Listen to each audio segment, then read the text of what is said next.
केंद्रीय महिला एवं बाल विकास राज्य मंत्री सावित्री ठाकुर 2 दिवसीय प्रवास पर पहुंची सरगुजा।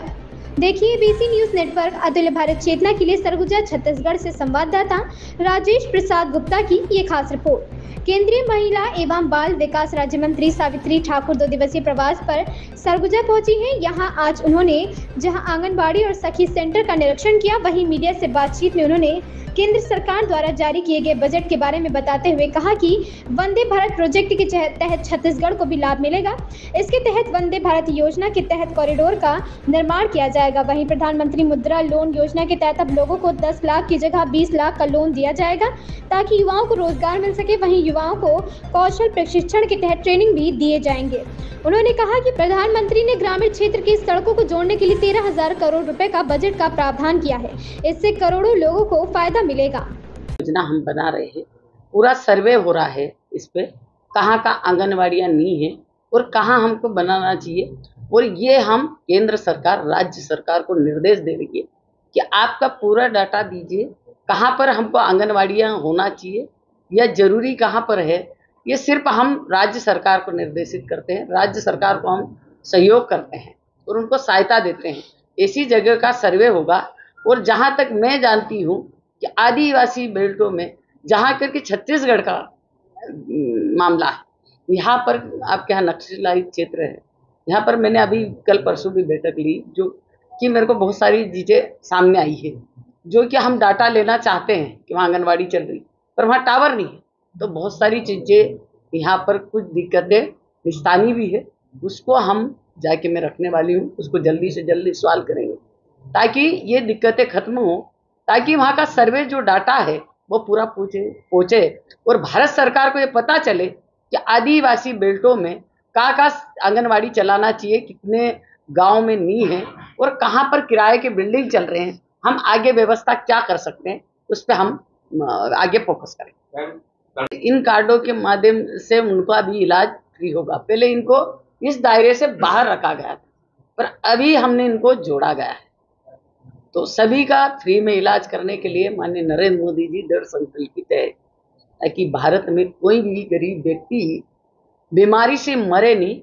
मोदी जी अभी हैं, तब तक 5 लाख तक का उनका फ्री इलाज होगा। अब तो छूट जाते हैं, उनको भी उस सूची में जोड़ा जा सकता है। जो बाहर 1-2 साल के लिए चला गया, हो सके मैं आज जाऊं गांव में और सर्वे के लिए जाती हूँ, तो उस समय वो नहीं पाया गया तो सामने वाले के नाम छूट जाते हैं, तो उसके हिसाब से उनको और भी जोड़ा जा सकता है। जैसे ही प्रधानमंत्री जी का जो आयुष्मान कार्ड है, इनमें भी हम पहले आयुष्मान 5 लाख तक का हम बीमा देते, अब हमने 70 साल की उम्र बढ़ा दी। 70 साल तक के लोगों को माननीय नरेंद्र मोदी जी फ्री में इलाज करेंगे। ये पूरे देश में लागू है। कोई भी युवा हो, कोई भी मुद्रा लोन में, प्रधानमंत्री मुद्रा लोन में, तो ऐसी अनेक प्रकार जो योजनाएं जो चलाई जा रही हैं, जिसके माध्यम से हमारे सभी जाति समाज वर्गों को, पिछड़ा हो, सभी को ध्यान में रखते हुए इन योजनाओं को सभी को मोदी जी ने ध्यान में रखते हुए ये बजट पेश किया है और इस बजट से सभी वर्गों को लाभ मिलेगा, ये मैं कहती हूँ। और माननीय नरेंद्र मोदी जी को धन्यवाद दूंगी कि आदिवासी समाज को उन्होंने बहुत ज़्यादा ध्यान में रखा है, युवाओं को ध्यान में रखा है और महिलाओं को, खास तौर पे आदि आबादी को महिलाएं ये करती है और उनको ज़्यादा से ज़्यादा हर जगह, यहाँ तक कि अब जो स्टाम्प ड्यूटी वगैरह रखती उसमें, और हमारे जहाँ तक युवा वर्ग है उनको कौशल प्रशिक्षण देके युवाओं को ज़्यादा से ज़्यादा नौकरियां मिले, ताकि युवा वर्ग और महिलाओं को माननीय नरेंद्र मोदी जी ने खास तौर पे हर, और बच्चे हैं उनके लिए भी हम हॉस्टल के लिए प्रयासरत हैं। और जो बच्चे 18 से 16 से 14 से 18 साल तक के बच्चों के लिए बहुत सारे ऐसे बच्चे, उनका हॉस्टल, उनको सुविधाएं कि वो बच्चे कहाँ जाएंगे, उनको साथ साथ उनको पढ़ाई की भी जिम्मेदारी दी है सरकार ने। आज तक का जो बजट पिछले महीने में मैं कहती हूँ कि जो 10 साल ये बजट कहीं गुना ज़्यादा है, जो माननीय नरेंद्र मोदी जी ने सभी समाज वर्ग को ध्यान में रखते हुए सभी के उत्थान के लिए रखते हुए ये काम किया है। हमारा लक्ष्य है कि ग्रामीण क्षेत्र में जो प्रधानमंत्री आवास योजना जो चलाई जा रही है उसके तहत हम 3 करोड़ मकान बनाने वाले हैं। जो शहरी क्षेत्र में 1 करोड़ मकान और ग्रामीण क्षेत्र में 3 करोड़ से 2 करोड़ मकान बनाएंगे, जो कि हर वर्ग को ध्यान में रखते हुए ये बजट था। और माननीय मैं नरेंद्र मोदी जी को धन्यवाद दूंगी, माननीय सीतारमण जी को जो 7वीं बार ये बजट पेश किया, और सबको ये हमारा जो आदिवासियों के लिए भी कम से कम 13,000 करोड़ रुपए का आवंटन किया गया है, जो कि उन लोगों के लिए उनके उत्थान उनके सर्वांगीण विकास के लिए, जहाँ तक माननीय नरेंद्र मोदी जी लोग बात करते हैं कि आदिवासियों के लिए सरकार नहीं करती, पर सबसे ज़्यादा बजट आदिवासियों का। हम किसानों को अन्नदाता कहते हैं, अन्नदाता किसान भाइयों के लिए जो हमारे हैं उनके लिए भी ये महत्वपूर्ण बजट रहा। अभी माननीय नरेंद्र मोदी फसल बीमा योजना में कम से कम 21 करोड़ रुपए सीधा किसानों के खाते में वहाँ से उन्होंने सीधा डायरेक्ट दिया। भारतीय जनता पार्टी के महामंत्री अभिमन्यु गुप्ता जी, उपाध्यक्ष मुकेश केसरी जी की जो अभी का बजट प्रस्तुत हुआ है, राजकोषीय घाटे को पूरा करते हुए और सभी को कुछ न कुछ प्रदान किया गया है। इसी विषय पर व्यापक विषय वस्तु को रखने के लिए आपके सम्मुख माननीय हमारी केंद्रीय राज्य मंत्री क्या भी बढ़ाएगी? नहीं, ये मामला अभी विचार नहीं है कि क्या बढ़ाएगी नहीं बढ़ाएगी, हम बात रखेंगे। राज्य सरकार ने तो बढ़ा दिया है, आप क्या करेंगे?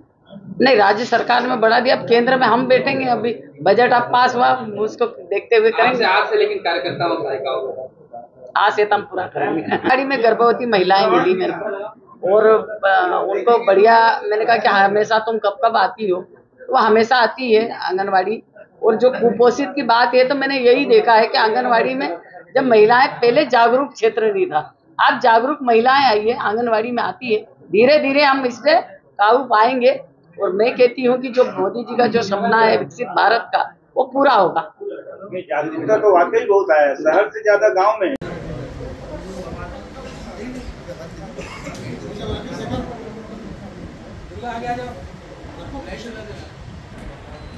व्यापक रूप से विषय वस्तु को रखने के लिए भारत सरकार की महिला विकास और विकास मंत्री 13,000 करोड़ों का बजट, जो कि हमारे गांव से जुड़ने वाली सड़कों का निर्माण होगा और आदिवासी अंचलों में होगा, और 5,000 करोड़ लोगों को सीधा लाभ मिलेगा उससे।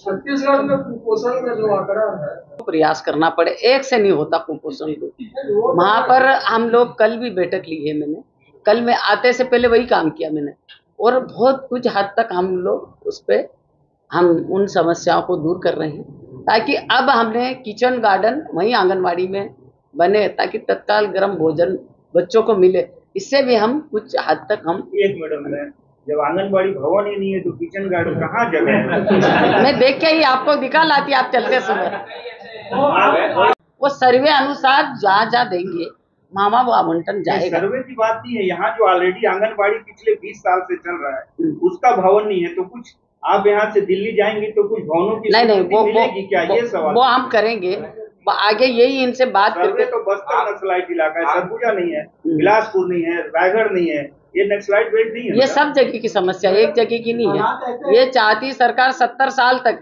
अब मोदी जी 1 साल में कोई जादू की छड़ी नहीं चलाएंगे। जब भी आज भी आप देख लो, जो विकास की जो गति, जो 10 साल 70 साल का रिकॉर्ड तोड़ते हुए गाड़ी आगे बढ़ी है।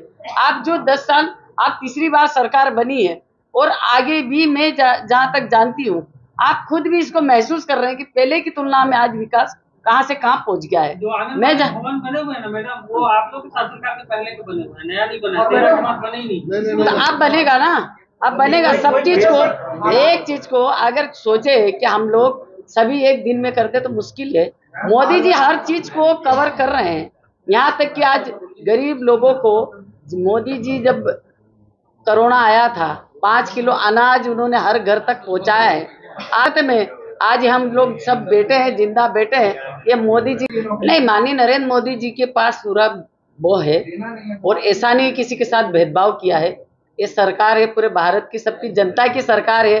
माननीय नरेंद्र मोदी जी तीसरी बार प्रधानमंत्री चुने गए हैं, तो उन्होंने कोई दृष्टिकोण से सभी जात समाज के लिए वो बजट पेश किया है। किसी के साथ भेदभाव नहीं है और सबको दिया है, कहीं न कहीं कम दिया है, ज्यादा दिया, वहाँ की जरूरतों के अनुसार सबको बजट दिया। नहीं, माननीय नरेंद्र मोदी जी ने खुद ने गारंटी पहले 10 लाख की थी, अब मुद्रा बैंक के माध्यम से अब 20 लाख तक का युवाओं को खुद का अपना रोजगार कर सके। इसके लिए सब नौकरी तो कौन देगा, बाकी इसके लिए माननीय नरेंद्र मोदी जी ने खुद मालिक बने, दूसरे को नौकरी दे, ये माननीय मोदी जी सिखा रहे हैं। भर्ती पे क्या होगी, नौकरी है उसके पीछे युवा रोजगार की तरफ रहा, शिक्षक का मामला या फिर अभी बहुत सारी चीजें सर, शिक्षक भर्ती भारत सरकार की बात करने आई हूँ। ये राज्य स्तर पे उसका यहाँ के मंत्री लोग बैठ के उसको मंत्रिमंडल में बजट में आरोप कर वंदे भारत भी जो पहली तुलना में जो 2009 तक का जो था, जब तक रेलवे का जो ट्रैक था, जो रेलवे की लाइन थी, वो 1 किलोमीटर भी नहीं बनती थी। आज माननीय नरेंद्र मोदी जी की सरकार में 10 किलोमीटर की और पूरी हो चुकी है रेलवे लाइन की, कहीं जगह भी रेलवे लाइन का काम खत्म हो चुका है।